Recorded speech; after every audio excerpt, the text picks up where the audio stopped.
obviously happy to get a good win over a good team. Thought the way the game started, like they put as much pressure on us in that first period as anybody. 18 shots against. Usually we're a little more sound than that, but they had great pace through the neutral zone. They made it hard for us to get better gaps. They had stretch guys and then speed coming underneath, so that put a lot of pressure in the neutral zone. And then down around our net, they played with a lot of tempo and gave us, especially in the first, a lot of fits and some good chances. We were fortunate. It was definitely not a 3-0 period. So we did a better job, tighter defensively in the second and third. Just thought the third was our best. But like I said, it's a one game at a time tournament, and we're happy to get the win. Thanks, Brian. We'll take questions for both James and Greg. Make sure to please state first, last name, and affiliation. Go with Rich here in the front. Hi, James. Rich Thompson, Mass Live. Could you just walk us through that give and go with Oscar that made it 3-0? Yeah, I mean, it was a great play by Andre Gasso. He started it there, and to be out there with Oscar, to see the things he's done, to see how he's playing. He made a great move, and just put it on my tape there. So I was just lucky to be there. Thanks, James. Go front right here. Hey, James. Graham Dietz, Boston College Eagles on SI. Is there anything surreal about playing on this ice, knowing that, obviously the Bruins drafted you this past year, and just being able to do that with a bunch of other guys on the team that had been drafted by that organization? Yeah, it was a really special moment. To be out there, to hear the crowd, it was great. But to be able to get that win, Harvard's they were a great team, and it was a really tough game. So Here in front left. Thank you. James, John Powers, Boston Globe. Not that BC needs any more motivation to win a Beanpot game, but it's been 10 years since you've won it. How does it feel to get to the championship game now with another chance to win it? yeah, it feels great, but our minds are focused on Friday, so we're not looking too far ahead. We're excited right now, but it's just being prepared for the next one. Front left here. Jane McNally, College Hockey News. James, when you consider this time last year when you're in your draft year and where your team was in the standings, was there a different feel at all heading into this tournament this year, maybe able to play with a little bit more confidence? I think whenever you're in these moments, it's just really leaning on the older guys. Last year being a freshman, leaning on the guys that, have been through it, the seniors, the captains on the team. So I think it was the same thing this year. We have a great leadership group, so being able to, for those new guys and also for everyone else to lean on them. It's right here, front right here. James George Guay from Just Say Guay. Throughout the years, U17s, U18s, you set all the records there. We all know that you did at World Juniors. What is it about you and your game, no matter what the stage is, you play really well and rise to the occasion? I've always been able to be surrounded by great teammates and great players, no matter where I've been. So that's the biggest thing that's gone into that. Just being able to play the game I love. Very fortunate to be able to be here at Boston College. So it's just taking it day by day and enjoying the moment. Back right, guys. Ryan Lambert from Elite Prospects. James, what does Oscar do that makes him like such a special presence on the ice? Yeah, just the way he thinks the game. He plays a heavy style of play, so he creates ice for you. And when he has the puck, something good's always going to happen. He's a trusted player out there, and just to be able to be around him off the ice as well. He's an awesome guy, so he's made a huge impact for us. Front left here. Bridget Prue, Hockey East. What point did you know that Dean got a piece of that on the way through? I knew right away. I don't know if that shot was going right in. It was, it wasn't too hard of a shot, but Dean being that front with his frame and his height, it's tough for a goalie to see around him. So. I'm gonna pass it back to you. We'll go back left right here. Hey James, Tom Mulner, Boston Herald. You said in the preseason that you felt like you had a little bit of unfinished business with BC. How much is the Beanpot a part of that? Yeah, it's a huge part of that. It's one of the biggest reasons why I wanted to go to school here. Just the rich history of the Beanpot, just being able to step on that ice and be part of it. It's really special, and just grateful to be here and be in it.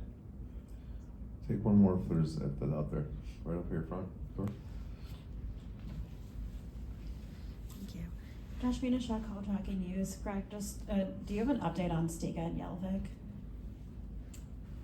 No. Okay. Hopefully more day to day than week to week. If there's nothing else out there, good luck Friday. See you on Monday.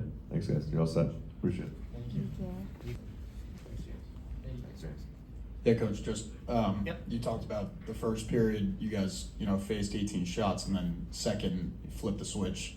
I think you guys outshot them 21-5. What did you see? What was the difference there? We closed. I think in the first we gave them too much time and space. A lot through the neutral zone and again in the offensive zone. We've been a lot better than that. At closing quickly and not giving as much time to find their next option. And so we were a little slow to pucks early, and then we got much better at it. And I thought our decisions in the third to manage the game were very good. Back right, Brian. James. Yeah. Hey. What's up? James obviously having a very good season, but it really feels like the last 2-3 weeks he's kind of taken another step offensively at least. What have you seen from him? Yeah, I mean, he's been getting points the whole season, but I agree he's more impactful of late. Maybe, I don't know if his decisions are a little bit better or a little bit quicker, but because he always has the puck a ton every game. So it seems like whether he's on or off, he's still going to create chances for us, but it's been more consistent of late. I think he's found a nice chemistry with Casso and Hemming too, which certainly has helped in the last few games.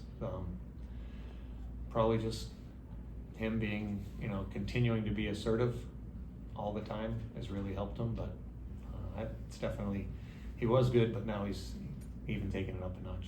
Thanks, Brian. Right here in front, right? Hi, Greg. Rich Thompson, Mass Thanks, Live. Rich. Was Luca as sharp against Harvard as he was against BU Friday night? Cloutier. Yeah. Yes. Again, especially in the first when we really needed him.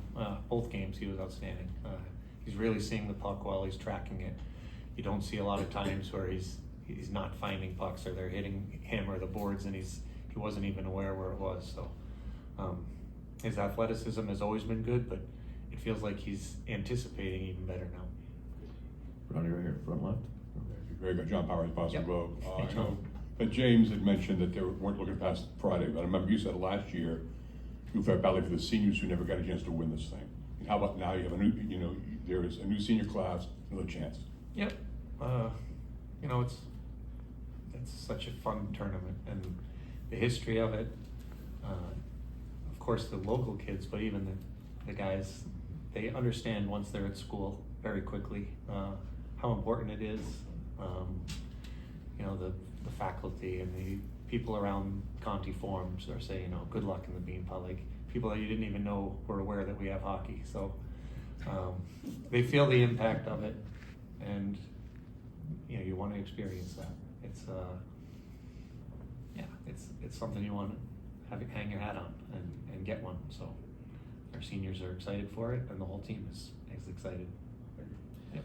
Just behind here, Greg, and I'll take two more. Hey, Coach. Tom Mullen, Boston Herald. 3-year Bruins guys had multi-point performances. Do you feel like that carries any extra special significance in this building? I'm sure they want to do well here, yes. So they've been playing well for a while now. But of course, when they come here, hopefully to their future place of employment, they want to put a good step forward and do well. So we're excited that they were comfortable in the surroundings here and excited to make an impact. So you don't know how a kid's going to try too hard sometimes, but our guys didn't. They stayed right in the moment and played well. Ronnie front right here. Coach George Goy from Just Say Goy. Since the Providence series, your defense has given up 4 goals in just 4 games. Very impressive. What do you like from your team from the defensive side of the puck these last few games since that series? Yeah, our defense and goalie have been really sharp. I think one big reason is we're not trying too much on our breakouts. I think we're taking what's there. We're still moving it with tempo, but when there is no breakout, we've been able to use the glass or flip pucks out a little bit. Sometimes just live to fight another day. I think our decisions that way by the defense have probably amped up the last few weeks. You know, you want to make a play all the time, but sometimes there's not a play there, so you have to play it safe. So I'd say that's a big reason. And then when we have erred, then Luca has been outstanding back there. Take one more in the back left here. You mentioned the 18 shots in the first period, Yep. and then they immediately kick off the second period with that goal. How did your team slow down that momentum, if you felt there was a momentum shift at all? Yeah, yeah, they definitely had the momentum there. But I do think the bench stayed positive and said, let's get to our hockey. And the older guys especially recognized that we could still play better. Even though it was a 3-0 period, it didn't feel like a 3-0 period. So I think the guys knew we could play better, and the response on the bench was great. Coach, good stuff. We'll